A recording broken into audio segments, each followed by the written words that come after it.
Hidden in the depths of the mind is a secret tomb where knowledge, fear, mystery, and a macabre sense of enjoyment is held. Each corner is resplendent with its own curiosities, and each curiosity appeals to a different soul. You're listening to The Crypt of the Unknown, a podcast that discusses the realms of the horrific and the fantastic in print, games, or on the screen. And now, introducing you to the Guardians of the Crypt, your tour guides. Here are Webb and Stefan JD. Greetings, weary travelers, to the Crypt of the Unknown, a podcast that discusses the horrific and the fantastic in all forms of media. I am Webb, the critical android, and joining me, he's not attacking, he's actually pretty docile. It's Stefan JD. I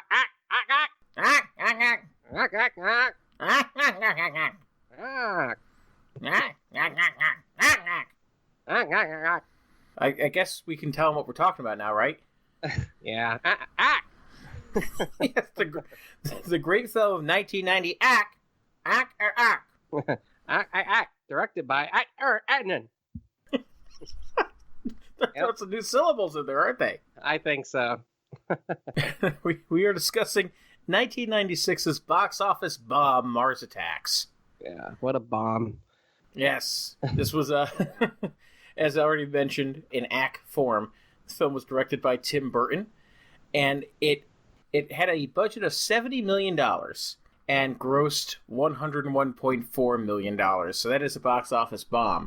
Just for reference sake, let's see what $70 million in 1996, adjusted for inflation, would turn out to be. $70 million in 1996 apparently would have been a budget of $115,960,000 today.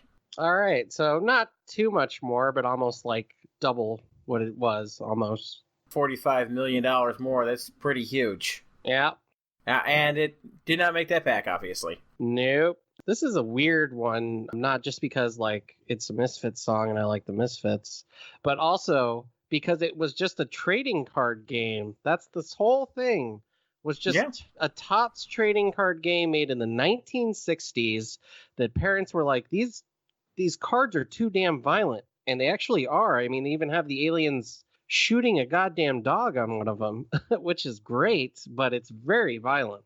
Yeah, this is one of those things where, parents are talking about how comic books were endangering kids' minds. But I'll tell you, this is one thing, having looked at the original cards and seeing photos of them and duplicates of them online, I would not want my kids, if I had them, I would not want them playing with this.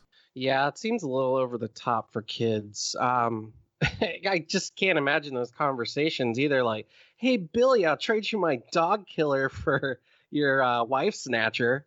Like, those are the worst Pokemon names ever.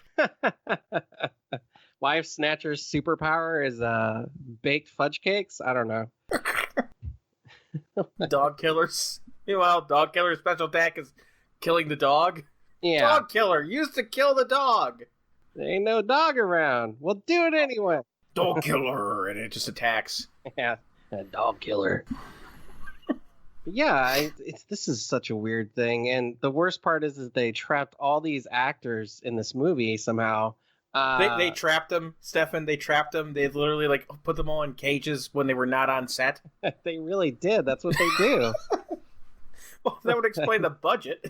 Yeah, that's why the budget was so high, because they had to trap all the actors every day. They had to catch them. They were running off set. They had to put them in cages. There's a strong list here, though. It's Michael J. Fox from Back to the Future, Pierce Brosnan, obviously GoldenEye, Jack Nicholson, everything. Annette Bening. God, what was she in? Either way, Natalie Portman, Jack Black, who dies unceremoniously right at the beginning of this movie. Tom Jones, the singer. Lisa Marie, my fucking future wife, hopefully. Danny DeVito, Sylvia Sidney, who plays the grandma, who we've talked about before, Pam Grier in all her beauty. Oh, yes. Christina Applegate, Ray J, famous for sleeping with Kim Kardashian. And my favorite part of the whole movie, Jim Brown, who plays Pharaoh Man. You're not completely wrong with that. No. By the way, at the time, Annette Bening had been famous for her appearance in The American President and also Bugsy and Regarding Henry, just among other movies, like also Postcards from the Edge. But yeah, so Annette Bening had been in some films before that as well, but it's so weird to find this mix of actors and actresses here. It's one of the biggest casts of characters ever, including Danny DeVito, Martin Short, Sarah Jessica Parker. Mm-hmm. Oh, I forgot about her. Yeah, and then you've also got Tom Jones, of course. Not unusual to be loved by anyone. Did you hear about the guy who went to the doctor and said, Doctor, you gotta help me. And the doctor says to him, what's wrong? And he says, I've got What's New Pussycat stuck in my head. It just won't get out. Like, no matter what I do, it's just been stuck in my head for days. And the doctor says, I understand. You've got Tom Jones syndrome. And the patient says, I've never heard of that. Is that rare? He says, it's not unusual. Da-da-da-da-da-da. It's a bad joke, but I love it. Oh, man. Yeah, this is, well, let's just get into it. When you start off with this movie, fun little factoid, Danny Elfman originally wasn't going to score this, he didn't score Ed Wood either by Tim Burton, because apparently they got in a feud over Nightmare Before Christmas and weren't getting along, but he did score this movie, and he tries to make it sound right out the gate like 1950s serial type music. Mm-hmm. Yeah. I don't know about you, but I don't know if I like it, actually. I almost kind of feel like it's out of place sometimes just because it's not black and white movie. Well, I mean, before we get to that, I think really Mars Attacks is a very divisive film. Incredibly divisive. So, before we really dive into it, I want to know where you stand on this. How do you feel about this movie in general? I think the first time I saw it, I was entertained. Now I kind of get bored with it. I think it's due to a lot of factors. The terrible CGI that's dated like so awfully bad. The actors' performances, some of them are too over the top. Obviously, it's played for gags and laughs, but I kind of wish they took it more seriously. It was a little bit darker. I wish it didn't have a funny edge to it. That's kind of my, but that's how I roll. So I don't know. What about you, Webb? This movie languishes between two very different extremes that could have happened. Like those B movies of the day, like those really bad 1950s science fiction films that this is based off of. Those films are entertaining because they're so bad. Like, because of special effects failures, because the acting is so obviously stilted because they didn't bring A-caliber acting into it. Those movies are so bad they're good. They're like watching an enjoyable little train wreck where nobody gets hurt. You're just transfixed to it because of what it's like. But what this tries to do is take things a bit too seriously, but not seriously enough to where it's stuck between trying to pay homage to the B films of the past, but trying to be just serious enough to where it's not those. They either need to make this a shoddy mess and ask for bad performances from the cast and go straight up comedy on this, or they needed to drop the comedic elements and go full on dark horror with slight comedic tinges. Mm-hmm. Like Child's Play or Nightmare on Elm Street. Mm-hmm. They need to go either of those directions. Instead, it's stuck in this middle ground where it's an interesting throwback to the past, but it's still trying to figure out what it was trying to do. And I think this is a problem with audiences, too, going into this, because you have, I think, an audience that didn't understand what Tim Burton was trying to do with this. It's possible. It definitely has the dark humor in it. But it just doesn't work for me. And I know Tim Burton, he has a subtle way of doing things like we talked about in another episode that we're going to release. But it just doesn't work for me for this case because it's an action movie and it's, worldly. I mean, it's almost like Independence Day, but like a joke. So I don't know why it doesn't work for me anymore. It did as a kid, but then that was the 90s. So it was a different time. Well, again, I think part of that issue with it is when you have all these characters that we're going to, be introduced to, they're all trying to play different parts or archetypes that we would see in those typical horror films, like a world leader who's trying to, like, rally the people behind us and his staff, and they have, like, the people who are just out in the middle of nowhere just trying to survive, and the mother separated from her family and the father separated from his family, all that stuff. All these different tropes are coming into play here. And because our attention is scattered on all these characters, there's a lot of people that we spend time with who we don't really want to spend time with, and other people that we don't spend enough time with who are interesting. Like, for example, Jack Nicholson plays two parts. He plays President James Dale, and he plays Art Land, a casino owner. And anything that has to do with Art Land is nothing. Like, they don't do anything with his role. He could be written out of the movie and it would not change anything. Like, he doesn't factor into any of it at all. For that matter, neither does the side romance that we have between Pierce Brosnan's character and Sarah Jessica Parker. That romance is completely separate from the story, but it was just in there to pay homage to those cheap romances that would happen in these kind of disaster movies. That's exactly what it is. You nailed it.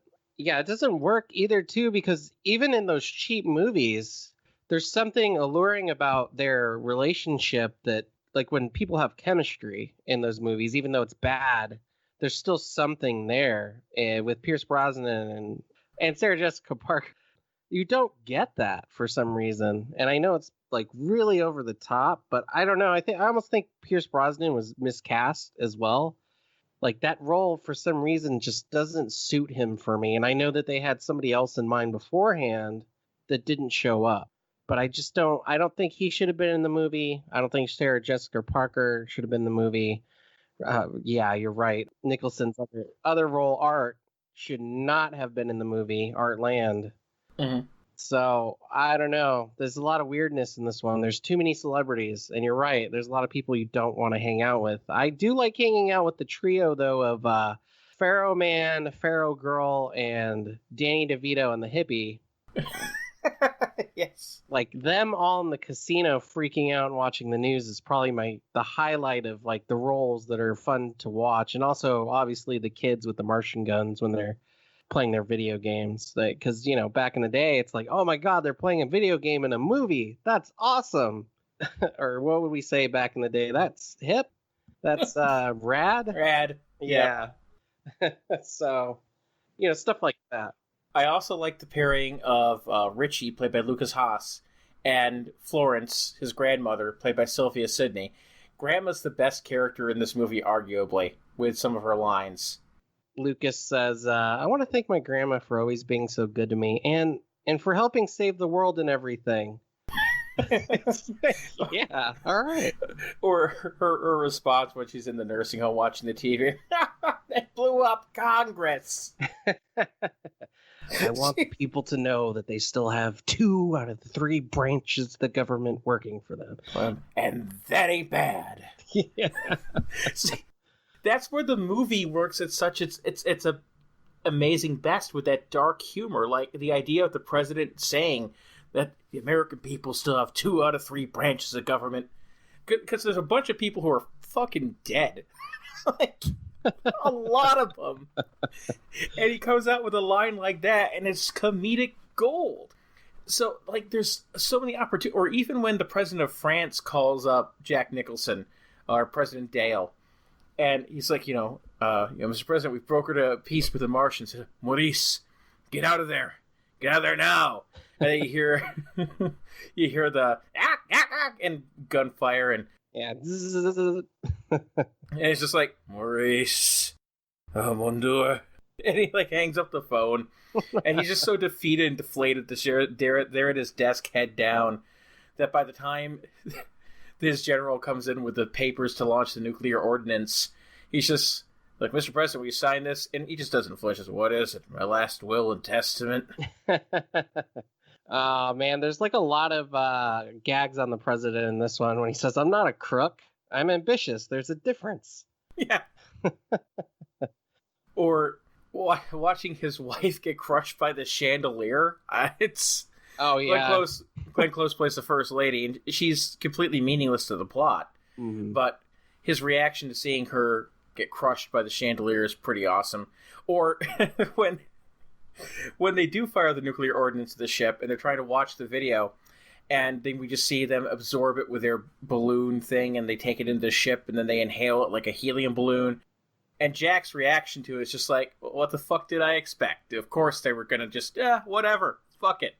There's just this facial reaction. It's just like, I can't win, fuck it. It's so great, and that's Jack's acting for you. Yeah, I'm not sure, too, either, like, what they were going for with some of the more zany bits, because it's clear that they could have, like, had some funny moments, which they kind of do, but the more zany bits, it's like, well, this is just too far. Like, who approved this? Why would they agree to go that far? Like, cutting up Sarah Jessica Parker's head and putting it on Chihuahua. I know. And Pierce Brosnan, like, just being a head. It's just ridiculous. Like, those parts, God, if somebody could just recut this movie and get rid of those, I'd actually be a lot happier for it. Yeah, it's the moments of darker humor, like some of the responses to the invasion. One of my favorites is when Natalie Portman is watching the second attack after the first one, where they're all blaming the bird and the dove on why the aliens attacked. And then they do the second one where they're killing Congress, and Natalie just looks at the video footage and goes, guess it wasn't the dove. Apparently the underlying story when they do the voice translation from the Martians is that they created like a half-breed of human race. So that's why they're kind of interested in us, because they came to kill us, but like to protect the universe, they think, but they're also interested in us because we're like half of them or something. But they still hate us. Okay, that's fair. So it's like this weird like bit in the movie. If you don't like pay attention, which I didn't, I had to look this up on the internet actually, you wouldn't catch it. And I don't think it came through clear enough. Again, Tim Burton's subtleties. The one bit that I do think works, though, is that they were going to originally give the Martians subtitles, and I'm so glad they didn't do that. I'm also glad as well. I will respect the alien design. The CGI is rough, but it's still quirky enough to where they're expressive, fortunately. So because of their pretty strong facial animations, and big eyes always help for facial expressions. That's why anime relies on characters with large eyes, because the larger the eyes, the more expressive they can be. And the aliens do effectively communicate in a very understandable way without the subtitles, so I'm glad they're not there. Yeah, I agree. Who was your favorite character out of the movie? Because I think, again, I liked Byron Williams a lot, or Jim Brown, when he says no weapons, no tricks, just you and me. And oh, yeah. Yeah, he comes out and he just starts beating the shit out of Martians. Like I think I actually got a emotional reaction to that as a kid, if I'm remembering correctly. I really didn't want him to die. You see, this is the tough thing, because I think that Jim Brown is the most unexpectedly strong part of this film, because for those of you who don't know who Jim Brown is, he is one of the most legendary football players in the history of the game, who would probably be more well known if he had carried on as for longer than what he did. But he's one of the few who kind of retired early, just like Barry Sanders did. He decided to retire while he was ahead, put it behind him, and then he went forward to be an actor and also an activist. He's a very engaging figure, and somebody who I have a lot of respect for, not just so much as an athlete, but for a person. But the guy's pretty awesome. And his acting is actually really surprisingly strong. And his character might be one of the only ones that has like an actual circle of death, because he's obviously a little estranged from his kids and his wife because he's out working being Pharaoh Man. Yeah. And he wants to get back to them. And I'm trying to think of like any of the other characters that like, what's their motivation to do anything other than to survive? Obviously, it's still kind of a horror movie, but his is really to get back to his kids and save his family, which is great. Yeah, and again, the motivation does carry through, and it's surprising how effective he is in terms of carrying himself as somebody who is, has an emotional weight to him, and goes through there and performs better as an actor than I would have expected. Mm-hmm. Yeah, I agree. Surprisingly. Now, I do have to note, because we're in a time period here where the actions of actors and performers outside in their real life can come back to frame what a person is. And Jim Brown has a pretty long history of assault allegations against women, which is terrible. So he's somebody who, when I say I respect him for some of the things he's done, people are capable of good and bad things. I respect what he's done for trying to advance civil rights and also for his ability to act, but obviously I do not condone his litany of assault charges that date back for at least 2 decades. That's pretty intense looking at all that. But in terms of his performance here in the film, he does a very good job of playing somebody who really, like I said, he has an emotional connection. And his is really the only emotional connection we have, besides maybe Richie and his grandma, which might be my other favorite part of this, because there's some palpable chemistry between the two of them. And you don't really want to see grandma die either. Mm-hmm. Yeah, she's just a sweetheart. Just wants to listen to her records. You know what? Leave grandma alone. Though I do find it darkly funny how, when the Martians realize that she doesn't know that they're there, they just decide to get the biggest cannon they possibly can to try to kill her with it. Yeah. Oh, I forgot about that. Yeah. Just like break out the big gun because we can blow Grandma's head off with it. She doesn't realize we're here. What's the name of the song again? It's Slim Whitman. I think it's Slim Whitman's. I think it's Indian Love Call. Indian Love Call. That's not culturally inappropriate at all. It's actually a pretty good song, although I'm guessing it's trying to convey it isn't, because it kills the Martians and makes their heads explode. Well, I mean, he does have that very high falsetto he goes into during the call, so I can imagine the aliens probably do not like that very much. Yeah, and it's always one of those things, it's almost kind of playing on the trope of War of the Worlds even, because it's like one of the one thing that could kill the aliens we never thought of, Yeah, in this case, instead of a virus, it's freaking Slim Whitman. Do you think he became a national treasure in this universe after this? I would like to think that he did. Posthumously, he's awarded the Medal of Honor, even though there's a mistake, by the way, how the president's daughter at the end gives a Medal of Honor to both Richie and his grandmother. Mm-hmm. The Medal of Honor is not a civilian award. Right. The equivalent of it is like the Presidential Medal of Freedom is the nation's highest civilian honor.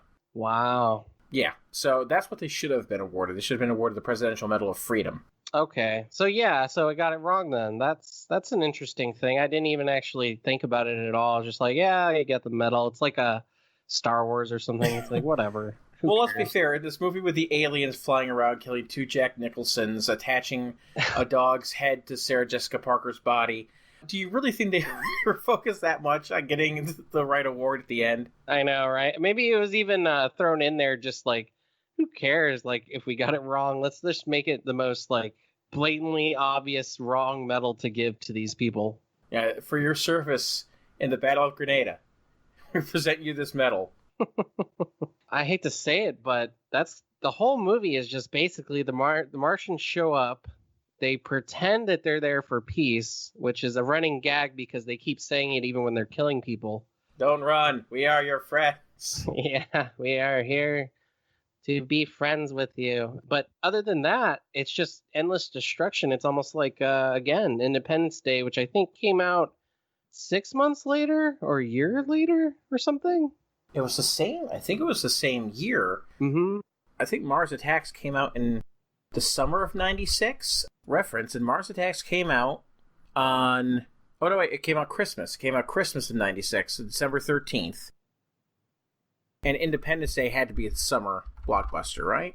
Mm-hmm. Of 96. It came out... It premiered June 25th, but the full release date was on July 3rd. Okay, so yeah, they weren't too far apart. Obviously, I'm going to guess that Mars Attacks was already in production, even when Independence Day had come out before. Oh, yeah, I mean, clearly they were both in development around the same time. Though it's funny how Mars Attacks had a budget of $70 million. Independence Day had a budget of $75 million. I mean, apparently that $5 million made a world of difference in terms of quality. Yeah, apparently. God, we'll have to keep that in mind next time we're trying to create something. We just need $5 million more, and we'll be I know. good. Imagine if RoboCop 2 had that over RoboCop. Oh my God! Don't hurt me that way. I still love RoboCop 2, but not for the same reasons. What about RoboCop 3? That's the most betterest, isn't it? I will say, as a kid, I did not know that wasn't Peter Weller. I thought that was still Peter Weller as a kid. And that crushing disappointment that you faced later. Yeah, and I was like, oh my God, no. Yeah. Yeah, but no, RoboCop 3 is shit. We're not even going to talk about it. No, I refuse. Well, going back to a good movie like Mars Attacks. What was your favorite scene from the movie, Webb? Because I gotta tell you, I don't know if I have one. I can tell you what some of my least favorite stuff is. Mm-hmm. And then we'll narrow it down from there. I can't stand the little side plot that takes up way too much time between Martin Short and Lisa Marie that just goes on for painfully long and goes nowhere. Mm-hmm. All it is a failed assassination attempt where they're trying to get an alien into the White House. They kill Martin Short, which doesn't add much or remove much from the film, to be honest. His character is completely inconsequential. Mm-hmm. And because of that, they end up killing the alien and nothing happens. Like, it does not advance the plot or do anything for it at all. So that could be completely removed. Most of the stuff with Pierce Brosnan's character could be completely removed, aside from when he's, like, trying to say stuff about the aliens, but because nothing that he says about them is right, it doesn't matter. So if I had to pick a favorite scene, I think it's probably in the war room, where after they've realized that everything is going to hell, Jack's there with his whoever's left, including his General Decker, and they're debating what to do.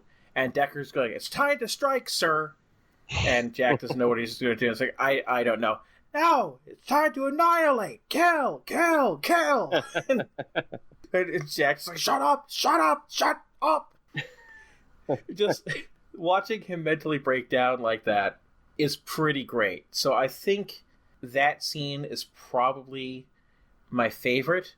But if I had to pick a close second, it would be the reactions to the destruction of Congress, because that's pretty funny.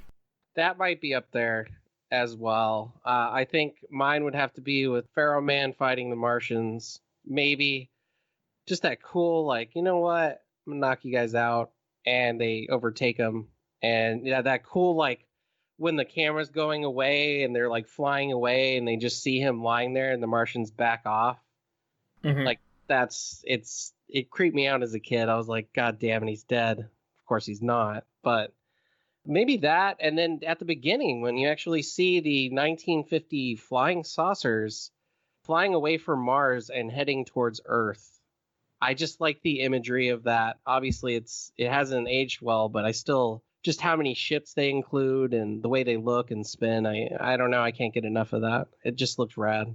Yeah, and here's the thing that's kind of so frustrating. Independence Day it's not a great movie in terms of strong writing. Most Roland Emmerich films are not. Mm-mm. Like the idea that they can put a computer virus into an alien system that they've never seen before. Granted, it's an homage to War of the Worlds, so it works on that level. But it's a cheap action movie. But the tension that develops in that film from the alien invasion is far more palpable than it is in this movie. This is the problem when you're trying to go for that. Like you said, like seeing all those flying saucers should be an intimidating thing, realizing the Earth is basically screwed. Mm-hmm. But then when we see what they do with the saucers later on, it's like they take a large steel ball and they bowl over the Moai heads on Easter Island, and they knock those over, and then they take a picture in front of the Taj Mahal, and they blow up the Taj Mahal, and then they bat the Washington Monument around back and forth, and it's just like, okay, so apparently they have a really dark sense of humor, these aliens. They just like messing with people, but the message of the film gets lost between those two things, And you either have to love it for the fact that that happens, or hate it for the fact that it happens. I agree. Again, it should have just been a straight up dark movie, like not like Independence Day, more kind of like Terminator or something, you know, where you have to, like, you see the humans hiding and fleeing and just armies of Martians just marching through the streets. Maybe Killer Clowns from Outer Space might be a closer reference, but stuff like that, I kind of wish it took that direction a little bit more seriously, as opposed to, yeah, like you're saying, the goofiness of it. I'm going to go the opposite direction and say they should have tried to keep this serious, but have it very poorly acted. On purpose? Yes. I think they should have gone all-out B-movie with this and used the cheapest effects possible, try to do what they could, and then tell everybody, okay, we hired an A-list cast of actors. Now I all want you to do your parts very poorly. I think that would have been great. I want to see... Is it good seeing Jack as the president, like, being typical Jack? Yeah, but wouldn't it be far more fun to see Jack absolutely acting, like, intentionally bad? And they even use, like, sensitive mics where, like, everyone's voice is a little higher. Like, that's just in. Martians attack, you know? Yeah. Like old-time radio or something. I want them to take the bad film... I don't want them to take it too serious. I want them to play it like... They're off-the-street actors who were just hired for a rinky-dink production. I want to see this be like the biggest budget B-movie that you could do, where you just really tell your actors, okay, I want you to just really be bad, and just go like either super over the top, or just play it like you're reading the script for the first time. Just really ham it up, and it's like Pierce Brosnan would be the wooden character. Yeah, just have him be like, sir, the Martians... I cannot detect a weakness, but then have them play off of that just completely straight, like not acknowledge the fact that it's bad acting. Yeah, exactly. I would go for that too. That's the direction I think they should have gone. I think they should have just played this up as just a terrible movie. They know they've got this budget in here that they use to like hire all these actors. So now that you've got them, put them in the schlockiest film that you possibly could, but have them treat it like schlock. Like, just tell them, imagine you're in acting school again, and you're trying to give the most stilted performance possible, and have a ball with it. And instead of CGI, it would be actual, like, obviously gimmick suits, like people in suits, like Congo or something, you know? That would be awesome. Yeah, just have them do that, or even, like, not the first two Ninja Turtle movies, but the third one. Yeah, something like that, exactly. With, like, bulging eyes... electronically moving mouths. Like, that's what I want. If you're going to do that movie that you're talking about, that's what I want. Yeah, I think that would actually really enhance the quality of the film and make it something that is legitimately enjoyable. But that's the thing that happens with movies like this, is when they kind of lose their identity and what they're going for. Obviously, Burton had a vision about how he wanted this to look and play out.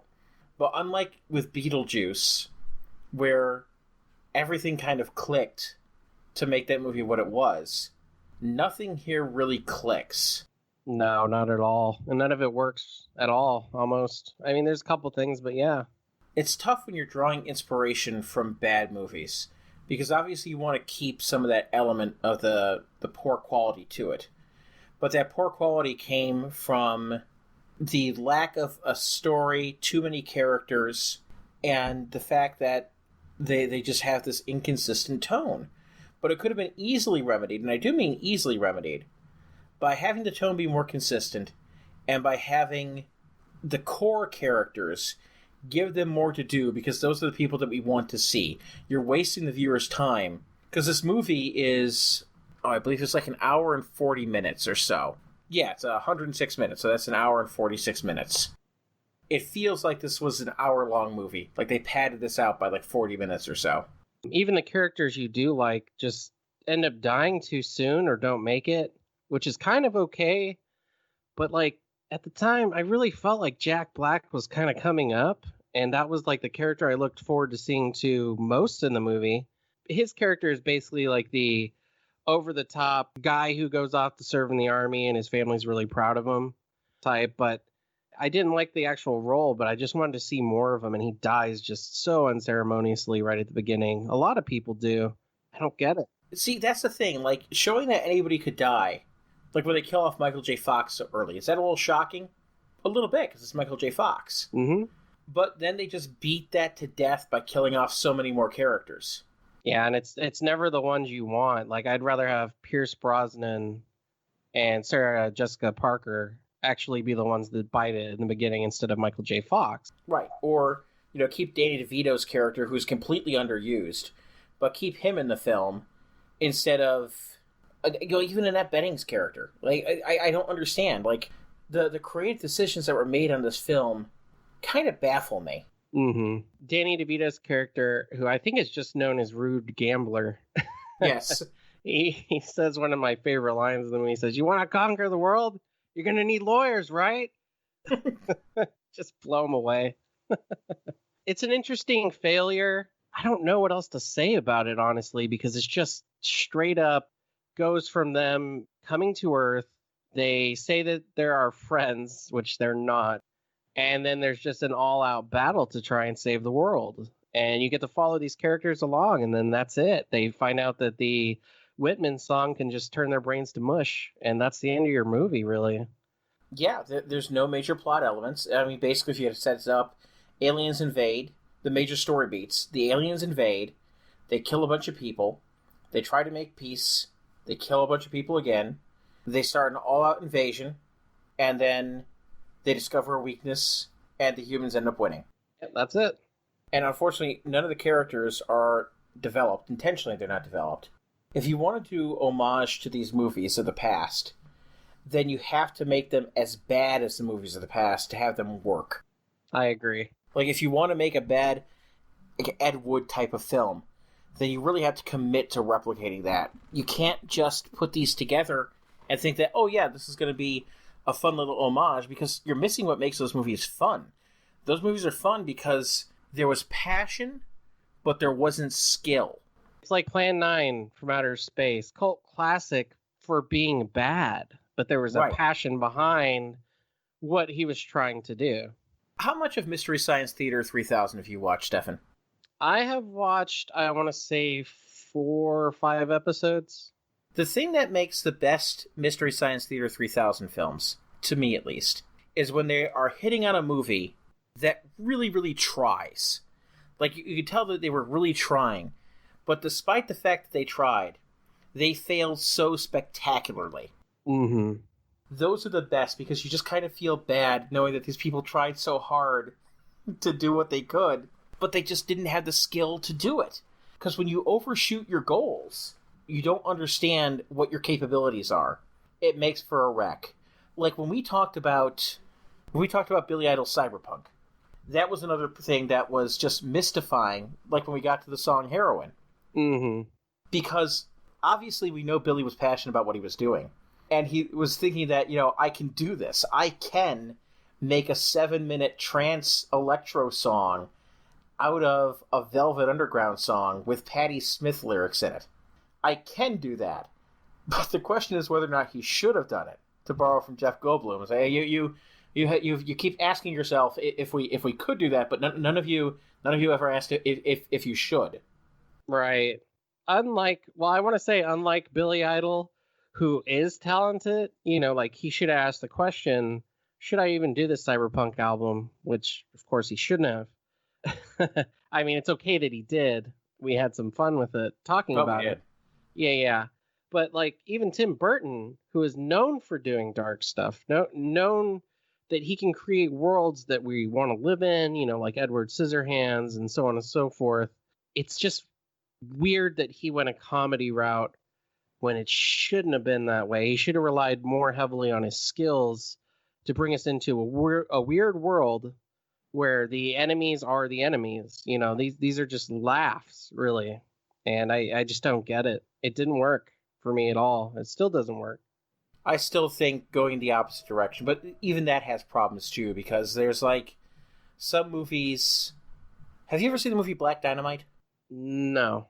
That is a fantastic film. It is a wonderful homage to blaxploitation films of the 70s. Black Dynamite was written, I can't remember if Michael J. White directed it too, but it's just amazing throwback to 70s blaxploitation, even using like the super saturated camera. It's got intentionally poor scripting, but they do it in such a way that it really captures the element of what made those films so ridiculous. This doesn't capture what made those films so ridiculous. That's what Mars Attacks fails to do. It doesn't capture the ridiculousness of the nature. Even in the Naked Gun films, I love the Naked Gun movies. They're some of my favorite films of all time for comedies. Mm-hmm. They capture some of the ridiculous elements of police procedurals and parody them in a way that makes it so over the top it's fantastic. But this doesn't make things over the top because it's already the elements that make up the movie, the ones that were inspiring it, are already over the top. So if you can't bring it up another notch to the ridiculous, then you have to show that it's ridiculous.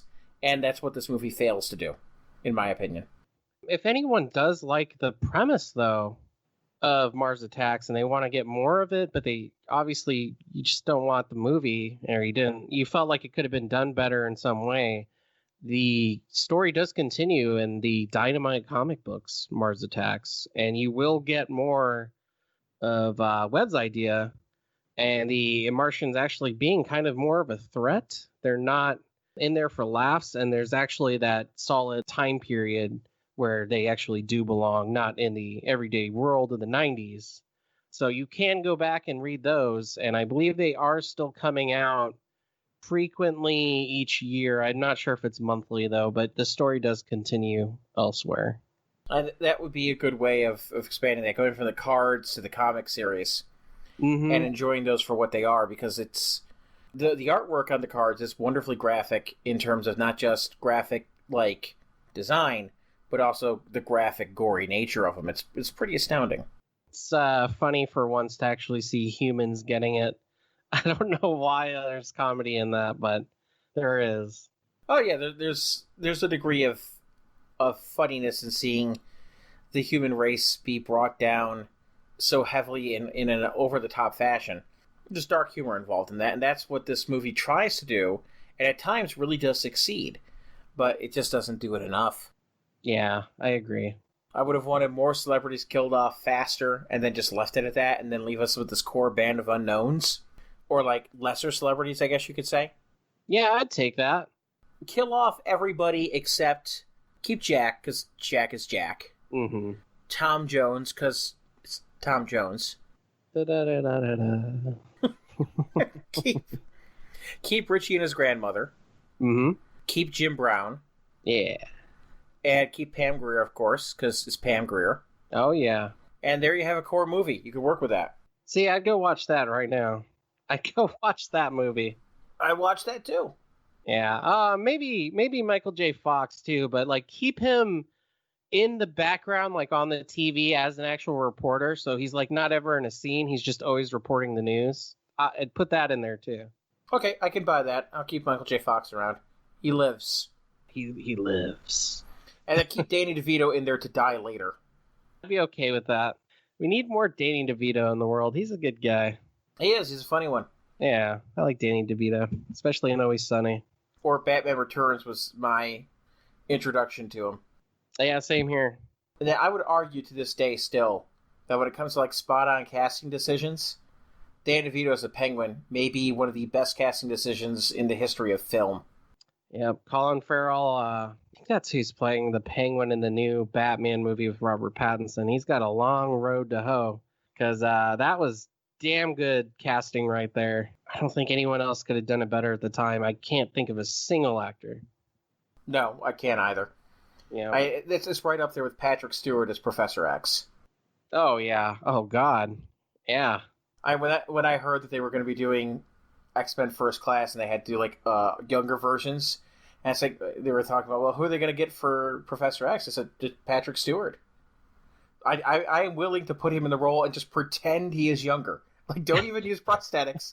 Just put him there, and I'll go ahead and my mind will say, I'm going to pretend he's 20 years old just so I can continue to see him in the role. I'll buy it. Just put a little wig on him if you have to, but I mean, I'd still buy it even with the baldness. Yeah, I'll buy it. He could be 87 years old. I will still buy him playing a 20-year-old Professor X because that's what I want to see. Yep. And fun fact about Patrick Stewart's hair, he actually did start going bald when he was like 18 years old. So it wouldn't be too far a stretch from the actual truth of when he started having hair loss, which I'm sorry, man. I'm sorry that happened to you. Yeah, well, it happens to a lot of people, but Yeah. you got to own the look, and he does, and at least we can't all be Tom Jones with his beautiful head of hair in this movie. Oh, Tom Jones. Ba-da-da-da-da-da. Yeah, for me, that's maybe the other great scene. I love that they end on him singing. It's not unusual to the local animals wherever they landed. Not unusual to see me cry. I wanna die. If I ever find that you change at any time, it's not unusual to find that I'm in love with you. Oh, oh, oh, oh, oh. Whoa, whoa, whoa, whoa. I do like Tom Jones. Yeah, good stuff. It is. Well, I don't know about you, Webb, but I think I'm going to officially say on this one that I would not recommend it to people. I would recommend other media of Mars Attacks over the movie, such as the comic books. This is a hard thing to judge because I really want to like this movie. I really want to like this movie. But there's just so much going wrong for it where it just feels like you're just dredging through it. There's so much potential. I think a recut of this film would really help it. But yeah, I respect what it's trying to do. I appreciate what it's trying to do. But I don't think it fully accomplishes it in a way that makes me say I recommend opening this tomb back up. Yep, I agree.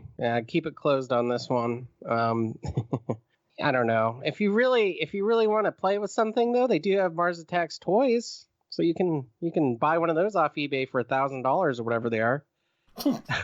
Great. Yeah, if you really want a flying saucer with a little Mars Attacks guy. But yeah, keep the crypt closed on this one. I don't know. You got anything else to say, Webb? I'm just curious as to what other people think of this movie. If you really liked it and enjoyed it for everything that it was, then obviously leave a comment here. But if you're with us and you respected it, but thought, this isn't really my thing, we want to hear that too. And if you just downright hated it, then, go off and tell us what you thought of that too. You can obviously leave comments here on the YouTube channel, or you can email me at thecriticalandroid@gmail.com, or find me on Twitter at criticalandroid. Stefan JD, how can they find you, good sir? I am at Cyberpunk Holiday on Instagram, so come say hi. Yeah, say hi, check out the artwork, and maybe request a drawing of one of the aliens from Mars Attacks. Yeah. Would you do that if it was requested? I actually would do it if it was requested. I have never drawn them before, but I've always wanted to. So, give me your reason. Just draw the alien and then just for the caption, just caption it, ack, ack. Maybe I'll draw like a Lisa Marie behind her, behind the alien poking out or something. Yeah, you just wanted an excuse to draw Lisa Marie. Oh, you know it. Anyway, always a pleasure discussing films with you, my friend. Yeah, this was fun. It was. So for Stefan JD and myself, Webb the Critical Android, thank you so much for listening. We look forward to hearing from you, reading your comments, and joining you again soon. But for now, the crypt is closed.